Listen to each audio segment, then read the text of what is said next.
This is Chapter 3 of Jane Yolen's The Devil's Arithmetic. During the endless Seder dinner and the even more endless explanations from the Haggadah, Hannah frequently glanced out the window. A full moon was squeezed between two of the project's apartment buildings. Her grandfather droned on and on about the plagues and the exodus from Egypt. Maybe it was an interesting story if somebody else told it, Hannah thought. But Grandpa Will had a voice that buzzed like the plague of locusts, and he made our sour lessons at every pause. The Seder wasn't even in the right order, not like they taught in Sunday school. When Hannah tried to protest, she was shushed down by Uncle Sam. "It's Will's way. Don't make trouble," he said.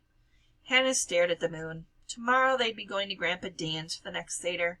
At least there would be 3 cousins her own age, all boys, but that couldn't be helped. And they'd get to sit at the kitchen table away from the grown-ups. And Grandpa Will wouldn't be there shouting and making a scene. Only Grandpa Dan, sweet, gentle, silly Grandpa Dan, who told stories in between the readings and said things like, "How do I know? I was there." Beside her, Aaron was moving restlessly, getting ready to ask the second question. With a yarmulke covering his fair hair, he looked like a miniature Grandpa Will. Hannah almost laughed aloud, remembering what Rosemary had asked at her first and only holiday visit. "Why do they wear those beanies?" Aaron's hand shook, and a page from the Haggadah flipped over by itself. Hannah reached out and smoothed it back for him, and he smiled up at her gratefully. He has the biggest smile, Hannah thought. He won't need braces. "Stop worrying," she mouthed at him. At her urging, he plunged into the second question, chanting the Hebrew perfectly because he'd memorized it. But when he looked down at the book to read the English translation, he stumbled over the word herb, pronouncing the H. Uncle Sam snorted and Aaron stopped, mortified. He looked around the table. Everyone was smiling at him. It was clear that he had made some silly mistake, but he didn't know what he had done. He turned helplessly to Hannah. "Herb," she corrected with a whisper. "Don't pronounce the H." He nodded gratefully and started on the English again, finishing too loudly and in a rush, a sure sign that he was unhappy. "On all other nights we eat vegetables and herbs of all kinds. Why on this night do we eat bitter herbs especially?" Why indeed, Hannah wondered, since they're so disgusting. Rosemary gets to eat jelly beans and I get to eat horseradish. It isn't fair. She realized suddenly that she'd spoken the last words out loud, and everybody heard. Embarrassed, she looked down at her hands, but her anger at the injustice continued. "Of course it isn't fair," whispered Aunt Ava to her. "But what is fair to do with it?" She smiled, and to break the tension, started singing Day Anew in her strong musical voice. The rousing, repetitive song carried them all along, even Hannah's mother, who was tone deaf. Da, day anew, da, day anew, da, anew, day anew. Hannah knew it meant it would have been enough, but she suddenly felt that nothing was enough except to get out of that room and that Seder in which nothing fair or fun was happening.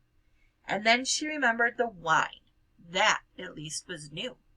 When the Seder began again, she would get another glass of watered wine. For the first time, she was being allowed to drink along with the grown-ups. "Let Hannah join in the toast for real," Grandpa Will had said before the Seder had begun. "Now, Poppy," Hannah's mother protested. "She's only 12. 13, Hannah said. Ava had patted her hand. "And when my sister Ava was 13, what she would have done for a little glass of watered wine," Grandpa Will had begun. It was the same kind of argument he used for everything. He never had to finish the sentence, for no one could withstand the promise of guilt. "All right, Poppy."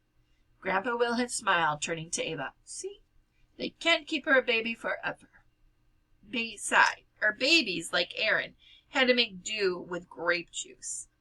Hannah had been grateful to her grandfather for that, and she had discovered, with that very first toast, that she liked the sweet, cloying taste of the wine, even though it made her head buzz.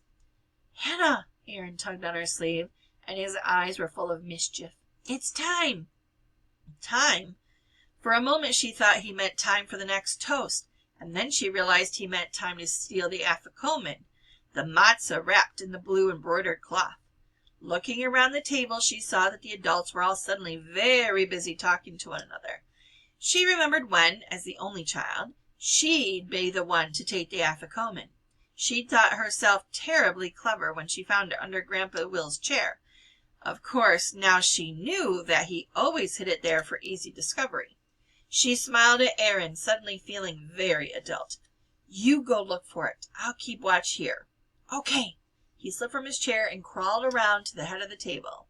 Then he leaped to his feet, holding the blue cloth and its crumbling contents high above his head. I found it, Poppy. Now I get to hide it. He ran from the room, but no one leaped up to follow. He's going to hide it in the bathroom, Hannah said to no one in particular. He always does. Hush, Hannah Lay, don't spoil things, Aunt Rose said. You always hid the afikoman under Grandma Bell's pillow, Aunt Ava said. You knew? Uncle Sam gawked. You left enough crumbs. Knowing and not knowing, her mother said inside. It's all part of the game, and the game is to uncover the hidden order of the universe. Seder means order. I read that in a book. What hidden order? Grandpa Will said. Do you think there was order back in the camps? Do you think? Ava interrupted smoothly. Lily, you are much too serious about these things. Let the children play. They are children for such a short time. And it's not as if we keep kosher, do things as a rabbi would. We do it for the children. Isn't that right, Belle? Grandma Bell nodded. So they can have fun and remember their history. Brushing a stray wisp of white hair from her broad forehead, Ava rose. Here we come, Aaron, ready or not. Signaling the others to follow her, she left the dining room. The men stayed at the table talking, but Aunt Ava and Aunt Rose went into the bedrooms in a noisy search. Hannah's mother was almost as loud, looking at the kitchen. They spent minutes calling out to each other about how difficult Aaron was to find this year, until Grandpa Will put his fingers to his mouth and let out a piercing whistle that brought them all back. Hannah had been waiting at the bathroom door as if on guard, and at the whistle the door opened and Aaron peeked out. Hannah, I'm in here, he whispered. Big surprise, Hannah said, slipping into the room. Look where I hid the afikoman. He took out the blue cloth out of the dirty clothes basket. That's disgusting, Aaron, hiding it in someone's laundry. They never even looked in here, Hannah. I flushed the toilet and pretended to be going, and no one came in. He grinned. You're so smart, Ron. Hannah had to laugh at his earnestness. What are you going to ask Poppy for? A baseball glove. She knew how much he wanted one. He'd been saving his Hanukkah money and doing extra chores. Good choice, she said. No matter what Poppy offers to buy back the afikoman, you hold out for that glove. She looked at herself in the bathroom mirror, wondering when the braces would come off. This summer, if she was lucky. I got a Barbie doll dress collection once. She didn't admit that she'd regretted it right after, and when she turned to say something else, Aaron was already gone. The rest of Passover meal was tempting, but Hannah had eaten so much of rosemary she only picked at her food. Besides, her head was beginning to throb. Uncle Sam poured another quarter glass of wine into her glass, then filled it up the rest of the way with water for the next blessing. Suddenly, she was sure she didn't want any more. My head feels funny, she said to her mother. I told you she was too young for wine, her mother said with a sigh. Even watered wine. Uncle Sam handed around the large cut crystal goblet, Elijah's cup, and everyone poured a little bit of wine from their own glasses into it. When it was Hannah's turn, she emptied her entire glass.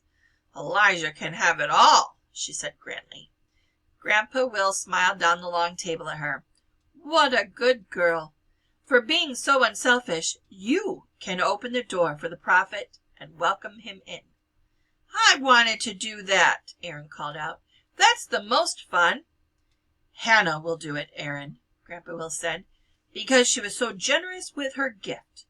Well, he can have my whole cup too, Aaron said. A sacrifice unasked is so much the greater, Grandpa Wolf stated flatly. Come, Hannah. Hannah stood reluctantly. She felt like a fraud.